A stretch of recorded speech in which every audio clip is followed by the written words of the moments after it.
بچه بس نه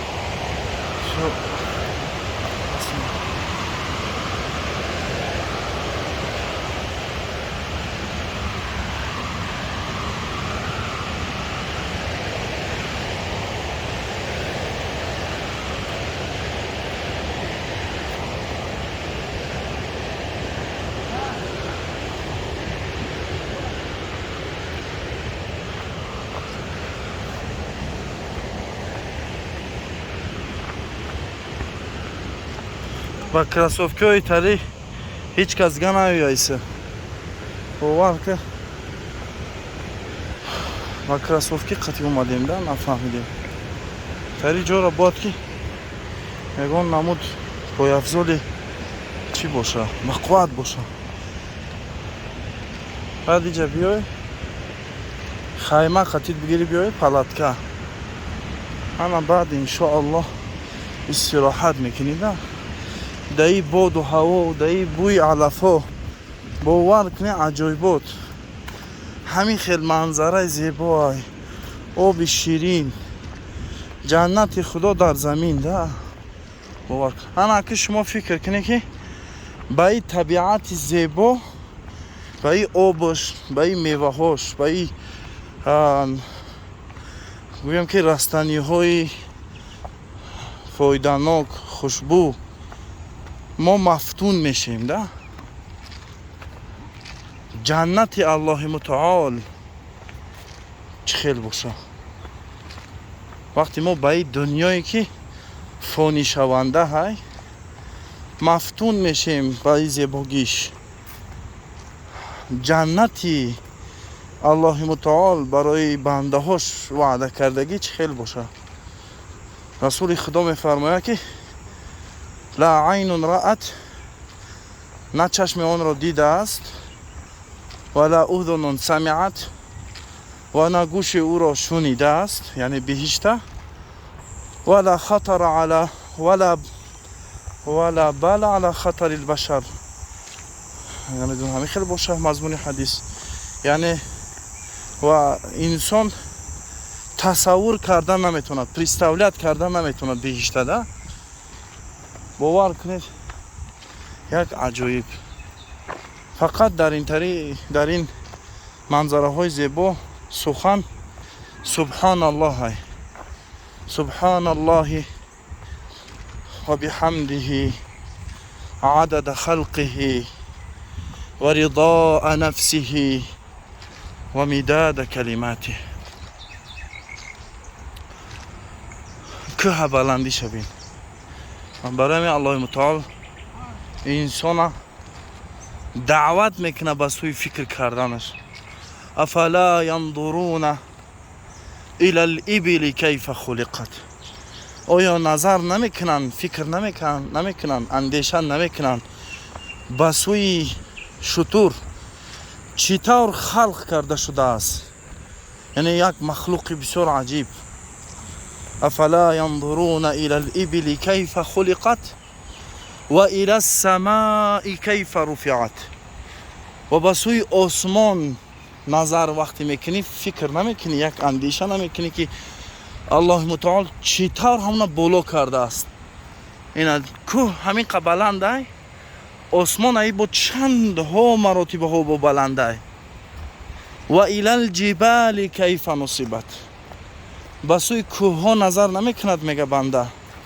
اندیشه نمیکند که همین کوه با همین بزرگی و عظمتش یعنی الله متعال خلقش کرده است در زیبایی زیبا های در بلندی و سختی سخت های همه طرفه و الى الجبال كيف نصبت خیلی الله متعال همین کوه ها را استوار کرده است و الى الارض كيف سطحت و بسوی زمین نظر نمیکند انسان الله متعال میگه بسوی همین زمین نظر نمیکند انسان که چه خیلی همین را الله متعال هموار کرده است یعنی یک باره هم زمین هموار هم کوه به بلندیش انسان به همین کوچکی که میده در پیش او زمین کوه باور کنید اگر در همون بالایی روز یک کسی یک از برای نمیبینیش. با همون بزرگی کوهای انسان به همون خوردیش باز تکبر میکنه، کبر میکنه، منمنی میکنه. برای همین الله متعال چیکار میکنه؟ بنده را دعوت میکنه به سوی فکر کردن، اندیشه کردن. وقتی انسان اندیشه میکنه چقدر بزرگی الله متعال حس میکنه، یعنی بزرگی الله متعال، عظمت الله متعال، قوت الله متعال حس میکنه.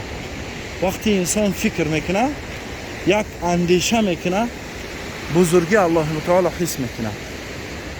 همه همین مخلوقات، همین کوه، زمین ها، میوه، آب شیرین برای انسان خلق کرده شده که انسان در روی همین زمین از همین مخلوقات به درستی استفاده بره و نعمت الله استفاده بره، شکر کنه.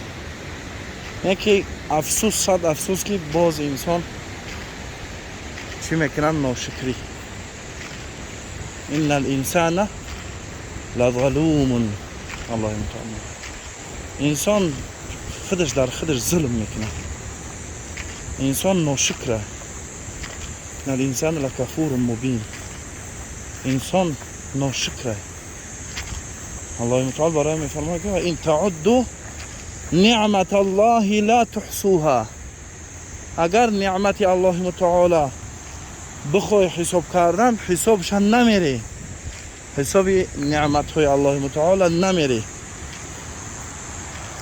کوه برای به همین بزرگیش خطی الله متعال میفرماید که لو انزلنا هذا القرآن على جبل لرأيته خاشعا متصدعا من خشية الله.